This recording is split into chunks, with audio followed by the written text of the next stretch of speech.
Hey guys, want to welcome you to another edition of the Screen Team, and this is our final show of 2016. A lot of good movies we saw in 2016, a lot of bad ones as well, but we won't get into the bad ones. We'll just talk about the good ones, and we've got a full hour of movie reviews for you this evening. And first up, being joined by my lovely bride, Miss Sabrina J. Sabrina, good to have you here on the show. Thanks, man. It's always a pleasure when I can work you in. That's funny that you say that because people don't know how true that is. That is so true. I'm always like, hey, you want to review this movie? And you're like, I got actual work I have to do. Things I have to be doing. I've got to take care of a 3-year-old. You go watch your Spider-Man movie. Nothing? You're cute, baby. All right. You're just so cute. First up is a Christmas movie. We're in the Christmas spirit, and Christmas is just around the corner. And first up is a movie you probably might not have heard of, but it's a movie that's close to my heart. It's a movie that definitely has a lot of Christmas spirit to it in some sense. The movie we're talking about is The Lemon Drop Kid, and it's got one of my all-time favorite actors in it, Mr. Bob Hope, the legendary Bob Hope, and he plays the title character, the Lemon Drop Kid, who is kind of seedy, to say the word. He's crooked a little bit, wouldn't you say, Sabrina? He's clever with his tongue. Okay? Mm-hmm. He's like very manipulative. Very wicked with words, and manipulative and clever and he's tricksy. He's a con artist, though. He's a con artist. Yeah. Yes. And we first meet him at a racetrack in Florida, and he's conning people to bet on horses. And but he's so funny about it. He doesn't try to he stacks the deck, but only in his favor, not anyone else's. And this guy is so smart with a con but that he's so silly with everything that he gets caught all the time. Like, they know this guy. Right. And he has to constantly watch his back because everybody knows who he is unless they're Mark. Yeah.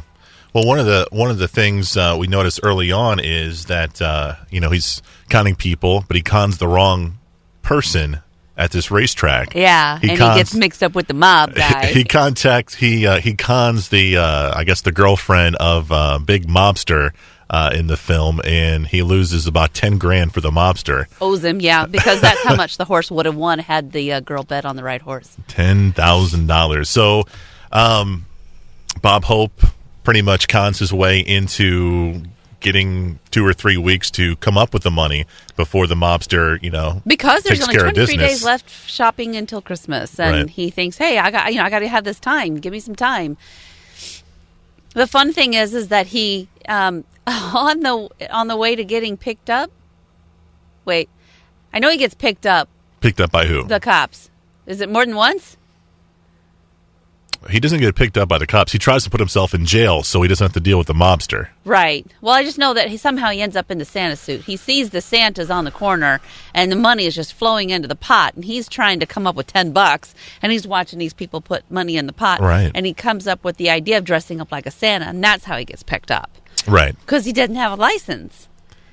So, but he comes up with this idea to that's how he's going to get the $10,000. He's going to dress up as a Santa and collect money.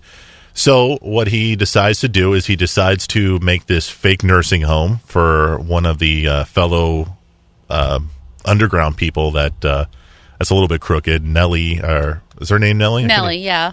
And they end up he creates this idea of a Nellie Thursday home. Yeah. And for old dolls.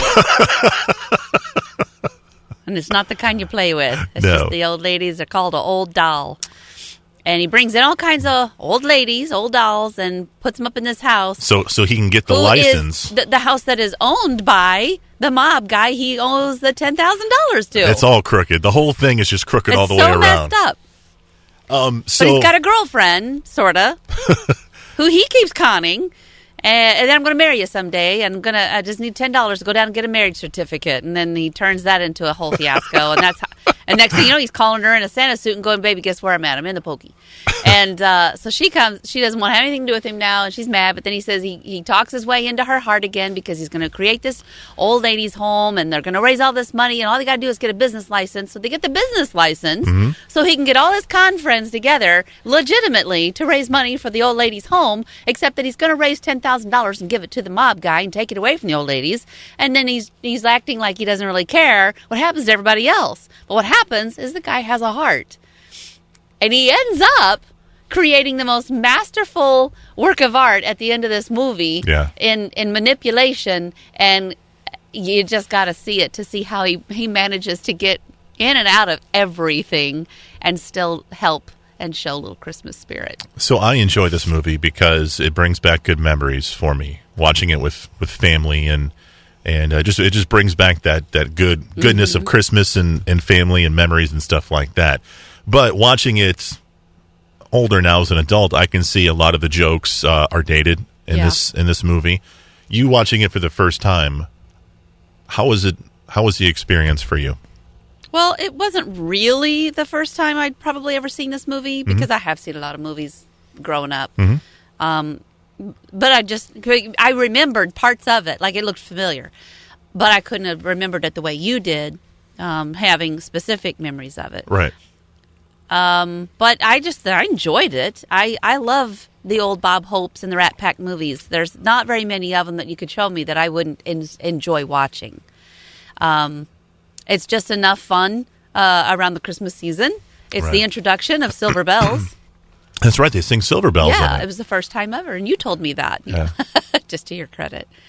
But there's lots of fun stuff about it, and kids aren't really, depending on what they're into. Luke's age, probably not so much. They don't really care. But older kids who are just kind of hanging out with the parents or grandparents could probably enjoy it. But I think this is a movie that you can put on when when the family's over for dinner. Right. This is a safe movie. And the older generation's going to appreciate it more because they're going to get the jokes. Great. At the end when the cow is standing next to Bob Hope and he says, "Good night, Crosby." Nobody's going to get that unless they grew up or lived watching the Bob Hope, Bing Crosby combination of movies and understand that joke. Right.